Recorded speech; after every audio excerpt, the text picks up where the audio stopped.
ATN নিউজের নিয়মিত আয়োজন আমাদের কথায় স্বাগত জানাচ্ছি আমি রবিউল ইসলাম রবি।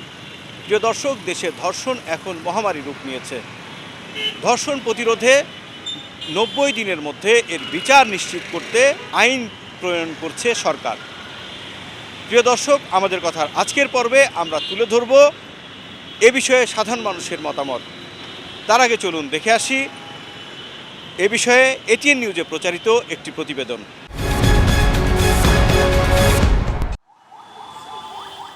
দেশে সাম্প্রতিক আইনশৃঙ্খলা পরিস্থিতি নিয়ে উদ্বিগ্ন অন্তর্বর্তী সরকার।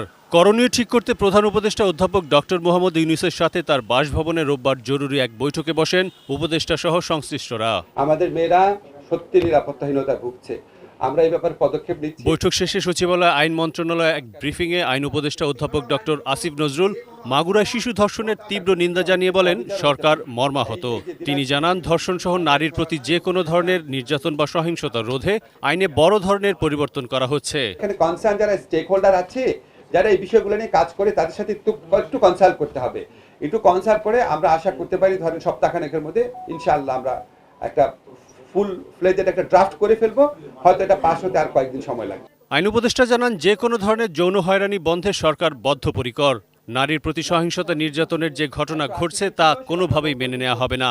ধর্ষণ মামলা তদারকি করতে আইন মন্ত্রণালয় বিশেষ সেল কাজ করবে। রাস্তায় যৌন নিপীড়নের অভিযোগ জানাতে পুলিশের নতুন হটলাইন চালু হচ্ছে বলেও জানান তিনি। অনেক সময় অনেক প্রত্যাশা মাফিক কাজ করতে পারি না, সেটা নিয়ে আমাদের যন্ত্রণা থাকে, আত্মদহন থাকে, জিজ্ঞাসা থাকে। দেশের জনগণের কাছে জানাতে চাই যে আমরা আপনাদের কাছে ক্ষমা প্রার্থী। আমাদের অনেক ব্যর্থতা আছে, কিন্তু আমরা উত্তরোত্তর চেষ্টা করি এবং আজকে আমরা সিদ্ধান্ত নিয়েছি আমরা আরো কঠোর হব, আরো সজাগ হব, আরো কোঅর্ডিনেটেড ওয়েতে আমরা কাজ করব। নারীর প্রতি সহিংসতার ক্ষেত্রে আমরা সর্বোচ্চ আন্তরিকতা দিয়ে এটা স্টপ করার চেষ্টা করব। ব্রিফিংয়ে স্বরাষ্ট্র উপদেষ্টা জাহাঙ্গীর আলম চৌধুরী বলেন, ধর্ষণ সহ যে কোনো ধরনের নারী নির্যাতনের বিরুদ্ধে সরকারের নীতি জিরো টলারেন্স। আইনশৃঙ্খলা বাহিনীকে কঠোর ব্যবস্থা নেওয়ার নির্দেশ দেওয়া হয়েছে বলে জানান তিনি। ধর্ষণ সহ নারী ও শিশু নির্যাতনের বিরুদ্ধে আমাদের অবস্থান অত্যন্ত স্পষ্ট।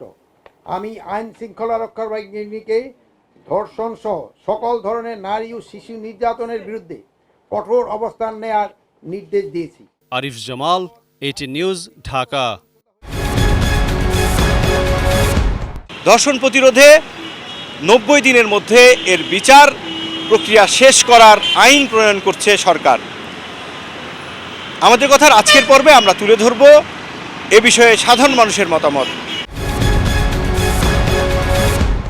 যে ধর্ষণটা প্রমাণ করার জন্য যে ভিকটিম, সে আসলে অনেক বঞ্চনা এবং সামাজিক সমস্যা তৈরি হয়। সেইটা যেন মানে ধর্ষণ প্রমাণ করার ইটা যেন ভিকটিমের উপর ওইভাবে না আসে।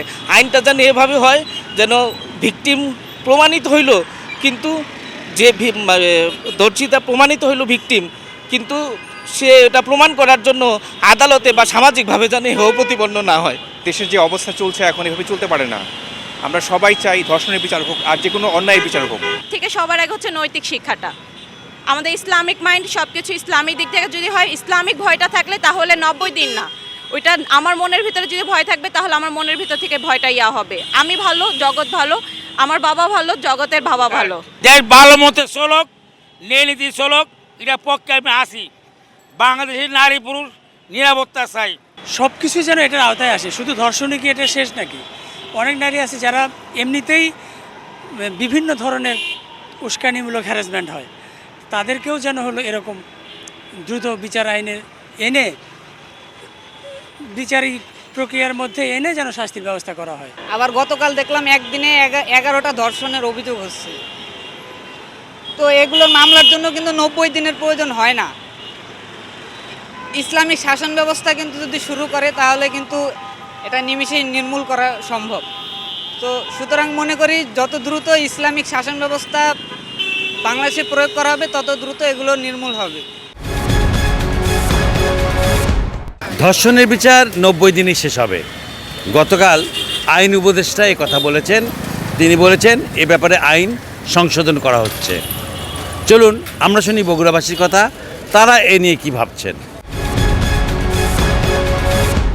ছোট বাচ্চা যে হচ্ছে তার বাবা সমতুল্য, যে হচ্ছে পিতা সমতুল্য, তার কাছেও সেফ না, তার বড় ভাই সমতুল্য দুলাভাই তার কাছেও সেফ না, একেবারে চোখের সামনে যে ঘটনাগুলো ঘটছে, এটার জন্য 90 দিনের প্রয়োজন আসলে পড়ে না। আইনজীবীরা একটা ধর্ষিত নারীর কাছে যে ধর্ষণ হয় সেই মায়ের কাছে বা বোনের কাছে তেনারা যে জেরা করে সেটা হচ্ছে দ্বিতীয়বার ধর্ষণের মতো। তারা কেন এতগুলো জেরা করবে? তারা সব কিছুই জানে এই কেন হয়েছে, কি কারণ হয়েছে আর কি কারণ হয়েছে, তারপরেও তারা কেন ধর্ষকের বিরুদ্ধে, তার মানে ধর্ষকের মানে সাথ দিয়ে তারা ওই আমাদের ধর্ষিত বোনকে কেন তারা অপদস্থ করবে?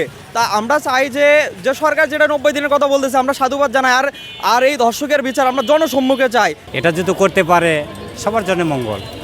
আমরাও চাই যে যত দ্রুত করবে তত অনেকটা কমে আসবে। সারা দেশেই ধর্ষণ যেন মহামারীর রূপ ধারণ করেছে, এই নিয়ে প্রতিবাদ বিক্ষোভে সারা দেশের নাগরিক সমাজও উত্তাল। এইদিকে আইন উপদেষ্টা ডক্টর আসিফ নজরুল গতকাল বলেছেন যে ধর্ষণের বিচার শেষ হবে 90 দিনে, সংশোধন হচ্ছে আইন।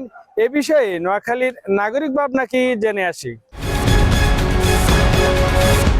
এই যে দর্শনের যদি দু চারটা নজির দেওয়ার মতো, দৃষ্টান্ত দেওয়ার মতো দু চারটা ঘটনা যদি হয়তো বিচারের আওতায় যদি আনা হইতো, তাহলে যারা অপরাধী তারা ভয় পাইতো, তারা হয়তো এই সমস্ত কাজগুলো করতে ভেবে দেখতো, চিন্তা করতো।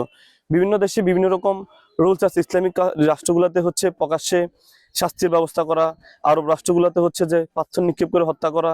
আর আমাদের বাংলাদেশের সংবিধান অনুযায়ী মৃত্যুদণ্ডর যদিও রুলস থেকে থাকে, কিন্তু সেটা বাস্তবায়ন হয়েছে বলে আমার জানা নাই, এখন পর্যন্ত আমি কোথাও দেখিও নাই।